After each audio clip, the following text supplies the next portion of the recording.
ഇത്തരത്തിൽ ഇക്വാലിറ്റി പോലും ഇല്ലാത്ത ഒരു മേഖലക്കകത്ത് അവർ നേരിടുന്ന ഈ ചൂഷണം ആദ്യം, പിന്നെ അതിക്രമം, പിന്നെ അവർ പറയുന്നത് പോലെ കേട്ടില്ലെങ്കിൽ തള്ളൽ, അതിനവർ ഒരുപാട് കംപ്ലൈൻറ്റ് പറഞ്ഞിട്ടുണ്ട്. ആ കംപ്ലൈൻറ്റ് നിങ്ങളെല്ലാം ഞാൻ വീണ്ടും ആവർത്തിക്കേണ്ട കാര്യമില്ല. ഇതിനെ സംബന്ധിച്ച് യഥാർത്ഥത്തിൽ ഈ റിപ്പോർട്ടുമായി ബന്ധപ്പെട്ടുകൊണ്ട് ഗവൺമെൻറ് വളരെ ഗൗരവത്തോടു കൂടിയിട്ടുള്ള ഒരു നടപടി സിനിമാ മേഖലയിൽ കൊണ്ടുവരണം. അതായത് ഇപ്പോഴും നടന്നതുമായി ബന്ധപ്പെട്ടുകൊണ്ട് എന്തെല്ലാം പ്രശ്നങ്ങൾ പരിഹരിക്കാൻ നമുക്കുണ്ട് എന്നുള്ളത് ആ ബന്ധപ്പെട്ട കമ്മീഷൻ്റെ റിപ്പോർട്ട് ചർച്ച ചെയ്ത് വരുമ്പോൾ മനസ്സിലാക്കാൻ കഴിയുന്നിടത്തെല്ലാം ഇടപെടാൻ പറ്റും. പക്ഷേ ഇനി ഭാവിയിലെങ്കിലും ഈ റിപ്പോർട്ട് ഒരു ചൂണ്ടുപലകയാണ്. നമ്മുടെ കേരളത്തിലെ സിനിമാ മേഖലയിൽ നടന്നുകൊണ്ടിരിക്കുന്ന ഈ തരത്തിലുള്ള കൊള്ളരുതായ്മ, അങ്ങേറ്റം നിന്ദ്യവും നീചവുമായ ഇത്തരം പ്രവൃത്തികൾ ആരുടെ ഭാഗത്തുനിന്നുണ്ടായാലും ആ പ്രവൃത്തി നടത്താൻ അനുവദിക്കില്ല. അത് നടത്തിയവർക്കെതിരെ സിനിമാ രംഗത്ത് അവർ ഉണ്ടാവില്ല എന്ന് വരാൻ തക്ക വിധത്തിലുള്ള നടപടി സ്വീകരിക്കാൻ പറ്റുന്ന വിധത്തിലേക്ക് ഈ സിനിമാ മേഖലയെ ഒന്ന് ശുദ്ധീകരിക്കാൻ എങ്ങനെ സാധിക്കും? മറ്റ് തൊഴിലിടങ്ങളിലെല്ലാം ചെറിയ തോതിലാണെങ്കിൽ ഇവിടെ വലിയ തോതിൽ നടക്കുന്നു എന്നുള്ളത് ഈ മൊഴി അറിയിക്കുന്നു. അപ്പോൾ എൻ്റെ അഭിപ്രായം, ഈ റിപ്പോർട്ട് ഗവൺമെൻറ് വളരെ ഗൗരവത്തിലാണ് എടുത്തിരിക്കുന്നത്. പക്ഷേ പല കാരണങ്ങളാൽ കൊണ്ടും പലരും നടപടി, ഇപ്പോൾ പരാതി കൊടുത്തിട്ടുള്ള ഇത് നിർത്തിവെക്കണമെന്നാവശ്യപ്പെട്ട സിനിമാ നടി രഞ്ജിനി തന്നെ ഇപ്പോൾ ഇതിനെ സ്വാഗതം ചെയ്തിട്ടുണ്ട്. നല്ലത്. എന്തിനാണ് അവർ തടസ്സപ്പെടുത്താൻ വേണ്ടി പോയതെന്ന് എനിക്ക് മനസ്സിലായിട്ടില്ല. ഏറ്റവും അവസാനം ഏതായാലും ഹൈക്കോടതി തന്നെ അതിന് ഇടപെട്ടു. നല്ലത്. പക്ഷേ ഇനി ഇത്തരം ഒരു റിപ്പോർട്ട് വന്നത് ഒരു ലഗ്നമുണ്ട്. അത് നമ്മുടെ അതിജീവിതയുമായി ബന്ധപ്പെട്ടുകൊണ്ടുണ്ടായിട്ടുള്ള ആക്രമണവുമായി ബന്ധപ്പെട്ടാണ്. തീർച്ചയായും അത് നമ്മുടെ സിനിമാ ഫീൽഡിനെ ഒന്ന് ശുദ്ധീകരിക്കാൻ പറ്റുന്ന ഒരു റിപ്പോർട്ടായിട്ട് വരും. ഈ സിനിമാ മേഖലയിൽ നടന്നുകൊണ്ടിരിക്കുന്ന ഏറ്റവും ജീർണമായ, നൂറ്റാണ്ടുകൾ ആയിട്ട് തുടരുന്ന ഈ ജീർണമായ വശങ്ങളെ ഇല്ലായ്മ ചെയ്ത് ശുദ്ധീകരിക്കാൻ ഈ സിനിമാ രംഗത്ത് എങ്ങനെ സാധിക്കും? അവരോട് മാന്യമായിട്ട് എങ്ങനെ പെരുമാറാൻ കഴിയും? അങ്ങനെ അല്ലെങ്കിൽ തൻ്റെ ഇടത്തോടു കൂടി അതിൽ ഓരോ സിനിമാ രംഗത്തും അവിടെ ശരിക്കും കംപ്ലൈൻറ്റ് വന്നാൽ പരിഹരിക്കാൻ കഴിയത്തക്ക വിധത്തിലുള്ള ഇൻറ്റേർണൽ കമ്മിറ്റി എന്ന് പറയുന്നത് പുറത്തുള്ള ഒരാൾക്ക് കൂടി ആ കമ്മിറ്റിയിൽ ഒരംഗം ആയിട്ട് വരത്തക്ക വിധത്തിലുള്ള ഒരു കമ്മിറ്റി. ഇൻറ്റേർണൽ കമ്മിറ്റി എന്ന് പറയുന്നത് പേരിന് മാത്രമാണ്, അത് പോരാ. ഇൻറ്റേർണൽ കമ്മിറ്റി സ്ട്രോങ് ആയിരിക്കണം. ഒരാൾക്കെതിരെ പരാതി ഉണ്ടെങ്കിൽ ആ ഇൻറ്റേർണൽ കമ്മിറ്റിയിൽ വന്നാൽ സിനിമാ രംഗത്തുള്ളവർ മാത്രമാണെങ്കിൽ അവർ പെൺകുട്ടികൾ ഒന്നിച്ച് ചേരില്ല. പക്ഷെ പുറത്തു നിന്നുള്ളവരുണ്ടെങ്കിൽ തീർച്ചയായിട്ടും അവർക്ക് ഇടപെടാൻ പറ്റും. അങ്ങനെയുള്ള ശക്തമായിട്ടുള്ള ഒരു ഇൻറ്റേർണൽ കമ്മിറ്റി ഓരോ സിനിമ നടക്കുമ്പോഴും അതുമായി ബന്ധപ്പെട്ട് രൂപീകരിക്കുക എന്നത് വളരെ പ്രധാനപ്പെട്ടതാണ്. എത്രയോ ആയിരം സിനിമകൾ വരുന്നുണ്ട്.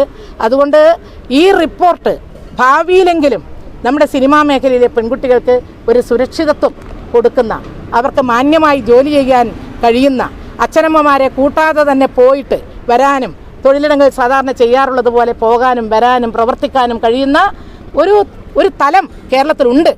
അത് കേരളത്തിൽ ഉണ്ടാക്കിയെടുക്കാൻ മുതിർന്ന നമ്മുടെ സിനിമാ രംഗത്തെ ആളുകളും, പ്രത്യേകിച്ച് അമ്മ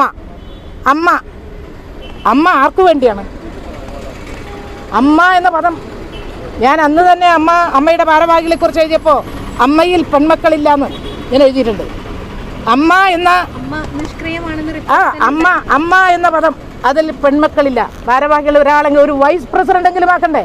പിന്നെ ആരോ നോമിനേറ്റ് ചെയ്യുന്നൊക്കെ പറയുന്നത് കേട്ടു. അതെല്ലാം വലിച്ചെറിയാൻ വേണ്ടേ?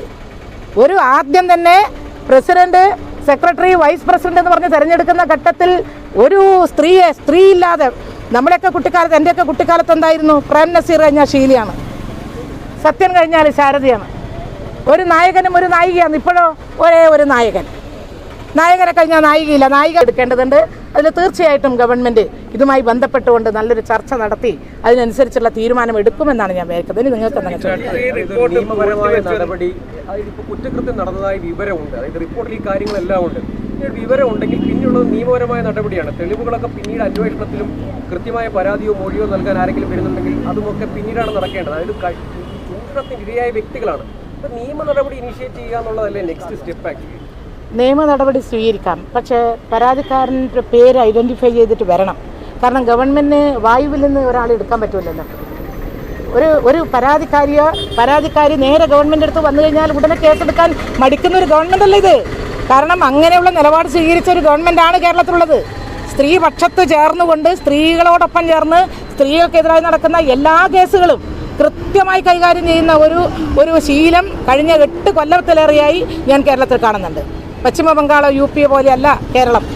പക്ഷേ ഒരു പരാതി കൊടുക്കാൻ ഒരാൾ പോകാതിരുന്നാൽ, പേരില്ലാതിരുന്നാൽ, പിന്നെ വായുവിൽ നിന്നൊരു പേരെടുക്കാൻ പറ്റൂല.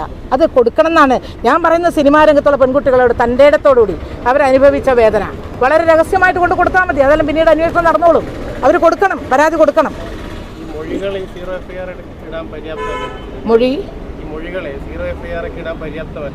അല്ല, മൊഴി മാത്രം ഉണ്ടായാൽ അത് എന്ത് ചെയ്യാൻ പറ്റും എന്ന് അതിൻ്റെ നിയമവിദഗ്ധർ അതൊന്ന് വായിച്ച് പരിശോധിക്കണം. ഇത് മൊഴിയുണ്ട്, റിപ്പോർട്ടുണ്ട്, അവർക്ക് ആ പെൺകുട്ടികളെ അറിയാം. പക്ഷെ മൊഴിയിൽ പേര് പറയുന്നില്ല. അങ്ങനെയാണല്ലോ, മൊഴിയിൽ ഇന്നാളെ പേരാണെന്ന് പറയുന്നില്ല. അത്തരമൊരു സന്ദർഭത്തിൽ ഇതെല്ലാമായി ചർച്ച ചെയ്യുമ്പോൾ എങ്ങനെയാണ് നമുക്ക് ഈ ഇനി വരുന്ന കാലങ്ങളിൽ ഇത് പരിഹരിക്കാൻ എന്ത് ചെയ്യാൻ കഴിയും എന്നതിനെ സംബന്ധിച്ച് ഗവൺമെൻറ്റും സിനിമാ മേഖലയിലുള്ളവരുമായിട്ട് അത് ചർച്ച ചെയ്യണം. സിനിമാ രംഗത്തുള്ളവർ ഒരുപാട് തെറ്റുതിരുത്താനുണ്ട്. ഈ മേധാവിത്വം, പുരുഷ മേധാവിത്വം എന്ന് പറയുന്നത് ഏറ്റവും കൂടുതൽ നിലനിൽക്കുന്ന ഒരു മേഖലയാണത്. അത് അവസാനിപ്പിക്കണമെങ്കിൽ സ്ത്രീകളുടെ ഒരു ഇൻവോൾവ്മെൻ്റ് ഇല്ലാതെ ഒരു സിനിമയുണ്ടോ? സ്ത്രീകളില്ലാത്ത ഒരു സിനിമയുണ്ടോ? പക്ഷെ എന്തിനാണ് അവരൊരു രണ്ടാം കിടക്കാരാക്കുന്നത്?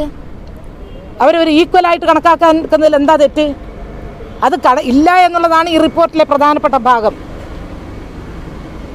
അത് പരിഹരിക്കാൻ തീർച്ചയായിട്ടും ബന്ധപ്പെട്ട ഈ മേഖലയിലുള്ളവരെല്ലാം വിളിച്ച് പരിഹരിക്കാൻ കഴിയണം എന്നാണ് ഗവൺമെൻറ്റിനോടും ഞങ്ങൾക്ക് അഭ്യർത്ഥിക്കാനുള്ളത്.